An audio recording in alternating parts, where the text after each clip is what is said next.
नमस्ते, मैं उज्ज्वला महाराष्ट्र पूना से। दोस्तों, आपने मेरे बहुत से वीडियो में सुना होगा रूट रॉट हो गया है प्लांट को, या फिर पानी कम दीजिए उसमें रूट रॉट हो जाएगा। तो क्या है ये रूट रॉट, इस बारे में आज का ये वीडियो है।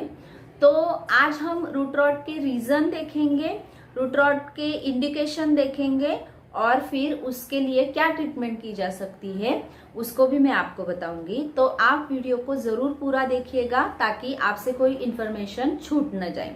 तो सबसे पहले हम बात करते हैं रूट रॉट होता क्या है।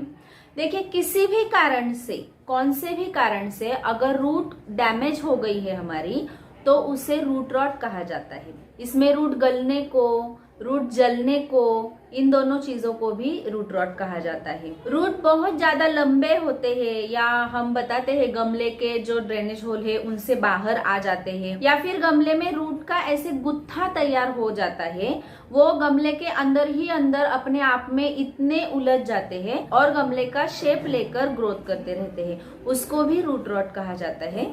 कभी कभी प्लांट के रूट को फंगस हो जाता है, उसे भी रूट रॉट कहा जाता है।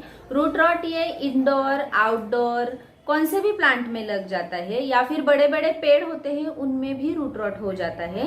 ज्यादातर हम जो कंटेनर गार्डनिंग करते हैं, मतलब गमले में पौधे लगाते हैं, उनके लिए रूट रॉट एक बहुत बड़ी समस्या है। पौधे की रूट हमेशा मिट्टी के अंदर होती है, तो वो हमें बाहर से नहीं दिखती है, इसलिए रूट रॉट हुआ ये हमें जल्दी पता नहीं चलता है, और जब तक हमें पता चलता है तब तक शायद बहुत देर हो गई होती है। इसलिए हर गार्डनर को हमारे हर प्लांट को 8 से 10 दिन में अच्छे से चेक करना है। प्लांट हमें रूट रॉट के इंडिकेशन दिखाता है, वो हमें अच्छे से समझने हैं। मैं आगे बताऊंगी कि प्लांट हमें क्या इंडिकेशन देता है। सबसे पहले रूट रॉट क्यों होता है इसके बारे में हम जानते हैं। देखिए, हम गमले में ज्यादा पानी दे देते हैं या फिर बहुत कम पानी दे देते हैं, दोनों सिरतों में रूट रॉट हो सकता है।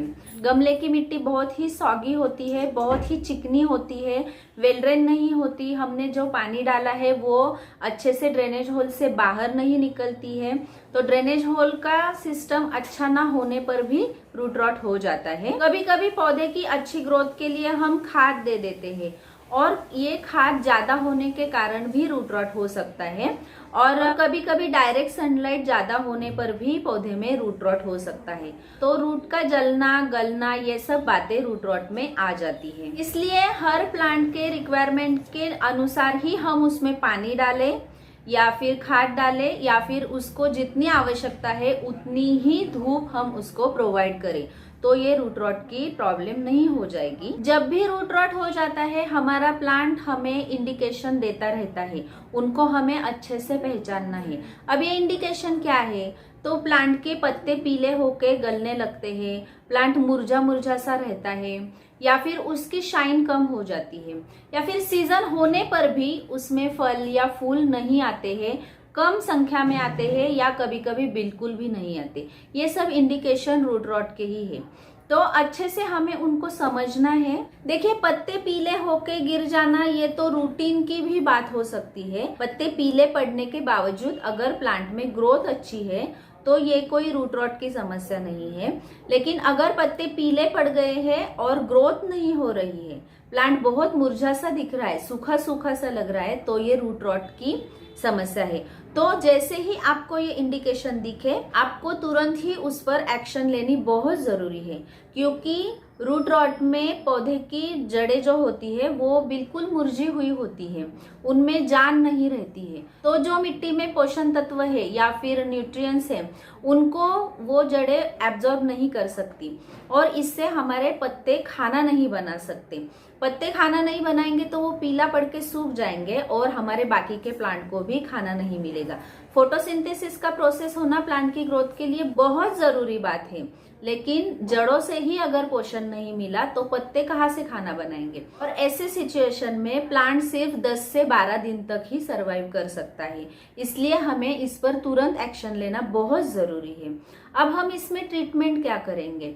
ट्रीटमेंट के लिए जैसे ही हमें ये इंडिकेशन दिखे, हमें ध्यान में आए कि ये रूट रॉट की ही समस्या है, हम तुरंत ही मिट्टी में से धीरे से उस प्लांट को निकाल देंगे और उसको अच्छे से खुले पानी में धो लेंगे।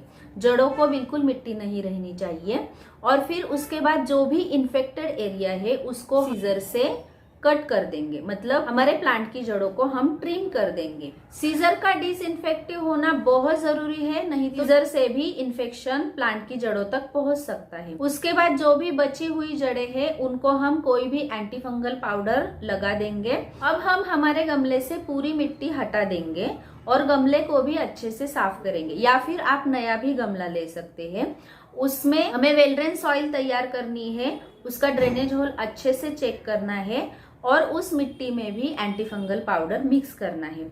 अगर आप ऑर्गेनिक चीजें इस्तेमाल करना चाहते हो तो आप एंटी फंगल पाउडर की जगह पे हल्दी, दालचीनी की पाउडर इसका इस्तेमाल कर सकते हैं और मिट्टी में नीम खली को जरूर मिलाइएगा। लेकिन रूट रॉट हुआ तो इतनी फास्ट एक्शन लेनी पड़ती है, इसलिए हम केमिकल चीजों का इस्तेमाल करें तो बहुत जल्दी रिजल्ट मिल सकता है, क्योंकि ऑर्गेनिक चीजें बहुत धीरे धीरे असर करती है। हम उस प्लांट की मिट्टी के ऊपर एंटी फंगल पाउडर हर 10-15 दिन में एक बार जरूर छिड़केंगे और ये हमें तब तक करना है जब तक हमारा प्लांट रिकवर हो जाएगा और नई ग्रोथ स्टार्ट कर देगा। उसके बाद हमें उस प्लांट को रूटीन से पानी देना है। तो दोस्तों, है ना आसान? तो कैसे लगा आपको मेरा ये वीडियो? अच्छा लगा तो लाइक जरूर कीजिएगा और मेरे चैनल को सब्सक्राइब कीजिएगा। नमस्ते।